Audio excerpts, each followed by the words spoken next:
So একটা খবর বেশ ছড়াচ্ছে। বেগম খালেদা জিয়া মারা গেছেন। দেখুন কতটা সরাসরি আর সাংঘাতিক একটা কথা, তাই না? আর ঠিক এখান থেকেই আমাদের আজকের ব্যবচ্ছেদটা শুরু হচ্ছে। আচ্ছা, যে কোনো একটা দাবিকে বিশ্বাসযোগ্য করার সবচেয়ে সহজ উপায় কি বলুন তো? সেটাকে একদম নির্দিষ্ট করে দেওয়া। আর এই ক্ষেত্রেও কিন্তু ঠিক সেটাই করা হয়েছে। দেখুন, কোনো রাগঢাক নেই, একেবারে স্পেসিফিক তারিখ আর সময় বলে দেওয়া হচ্ছে। ৩০শে নভেম্বর রাত 11টা ২৮ মিনিট। যখন কেউ এত ডিটেলস দেয় তখন উদ্দেশ্যটা পরিষ্কার। এটাকে আর সাধারণ গুজব হিসেবে না, বরং একটা ফ্যাক্ট হিসেবে দাঁড় করানোর চেষ্টা করা হয়। তো যখন কেউ এত নির্দিষ্ট করে কিছু বলে, তখন মাথায় পরের প্রশ্নটা আসেই যে আচ্ছা, যদি এটাই সত্যি হয় তাহলে ব্যাপারটা এখনও ঘোষণা করা হচ্ছে না কেন? ইন্টারেস্টিংলি, যারা এই দাবিটা ছড়াচ্ছে তারা কিন্তু এই প্রশ্নেরও একটা উত্তর রেডি করে রেখেছে। আর সেই উত্তরটা হলো রাজনৈতিক জটিলতা। চলুন একটু দেখি এই বিলম্বের কারণ হিসেবে ঠিক কী বলা হচ্ছে। আর কারণটা কি? কারণ হিসেবে সোর্সটা শুধু এইটুকুই বলছে, রাজনৈতিক কিছু জটিলতার কারণে। খেয়াল করে দেখুন, কথাটা কিন্তু বেশ অস্পষ্ট, তাই না? কিন্তু এর একটা ওজন আছে। মানে এখানে বোঝানোর চেষ্টা করা হচ্ছে যে ঘোষণাটা এমনি এমনি আটকে নেই, এর পেছনে নাকি অনেক বড় কোনো রাজনৈতিক হিসাব নিকাশ চলছে।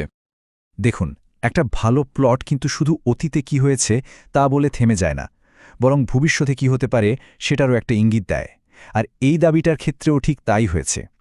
এটা শুধু একটা ঘটনা বলছে না, বরং এরপর কি হতে পারে তার কয়েকটা সিনারিও বা সম্ভাব্য পথও দেখিয়ে দিচ্ছে। তো সোর্স অনুযায়ী ঘোষণা দেওয়ার জন্য নাকি ৩টা আলাদা পথের কথা ভাবা হচ্ছে। ১ নম্বরটা হলো খুব তাড়াতাড়ি দেশের ভেতরেই একটা অফিশিয়াল অ্যানাউন্সমেন্ট করে দেওয়া। ২ নম্বর অপশন, তাকে বিদেশে নিয়ে গিয়ে সেখান থেকে ঘোষণা দেওয়া, যেটা কিন্তু পুরো ঘটনাটাকেই একটা অন্যদিকে ঘুরিয়ে দিতে পারে। আর ৩ নম্বর যে বিকল্পটা, সেটা হলো তার ছেলে দেশে ফেরা পর্যন্ত অপেক্ষা করা। আর এখানেই কিন্তু গল্পটা আরও এক ধাপ এগিয়ে যায়। দাবিটা শুধু কয়েকটা অপশন দিয়েই থেমে থাকছে না, বরং কোনটার সম্ভাবনা কেমন সেটারও একটা অ্যাসেসমেন্ট বা মূল্যায়ন জুড়ে দেওয়া হচ্ছে। মানে এটা তখন আর শুধু একটা সাধারণ খবর থাকে না, এটা একটা স্ট্র্যাটেজিক অ্যানালাইসিসের মতো শোনায়। এই যে টেবিলটা দেখুন, তাহলেই ব্যাপারটা আরও পরিষ্কার হবে।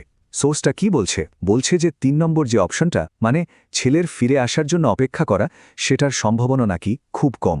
এই যে একটা ছোট্ট অ্যানালাইসিস যোগ করে দেওয়া হলো, এতেই কিন্তু পুরো দাবিটা আর 10টা সাধারণ গুজবের মতো থাকে না। এটা একটা ওয়েল থট আউট, মানে একটা পরিকল্পিত ন্যারেটিভ বা আখ্যান হয়ে ওঠার চেষ্টা করে। ওকে, তো এতক্ষণ আমরা দাবিটার প্রত্যেকটা পার্ট আলাদা আলাদা করে দেখলাম। এখন যদি সবগুলোকে একসাথে করি, তাহলে পুরো ছবিটা কেমন দাঁড়ায়? চলুন এই পুরো গল্পের মূল পয়েন্টগুলো এক ঝলকে দেখে নেওয়া যাক। সো সংক্ষেপে বললে, সোর্সটা কিন্তু একটা বেশ গোছানো গল্প সামনে এনেছে। এখানে একটা নির্দিষ্ট টাইম আছে, জায়গা আছে, কেন দেরি হচ্ছে তার একটা কারণ দেওয়া আছে, আবার ভবিষ্যতে কি হতে পারে তারও একটা প্ল্যান আছে। এমনকি একটা অপশনের সম্ভাবনা কেমন সেটাও বিশ্লেষণ করা হয়েছে। মানে পুরো ব্যাপারটা একটা কমপ্লিট প্যাকেজের মতো করে প্রেজেন্ট করা হয়েছে। এখন দেখুন, এই দাবিটা সত্যি নাকি মিথ্যে সেই রায় দেয়া কিন্তু আমাদের আজকের আলোচনার উদ্দেশ্য না, বরং এই পুরো ব্যবচ্ছেদটার পর একটা বড় প্রশ্ন কিন্তু থেকেই যায়। প্রশ্নটা হলো, যখন এইরকম ডিটেইলড কিন্তু আনভেরিফাইড বা যাচাইবিহীন তথ্য খুব দ্রুত ছড়িয়ে পড়ে, তখন সমাজে এর আসল ইম্প্যাক্ট বা প্রভাবটা ঠিক কী হয়? এটা কিন্তু সোচনেবালা একটা ব্যাপার।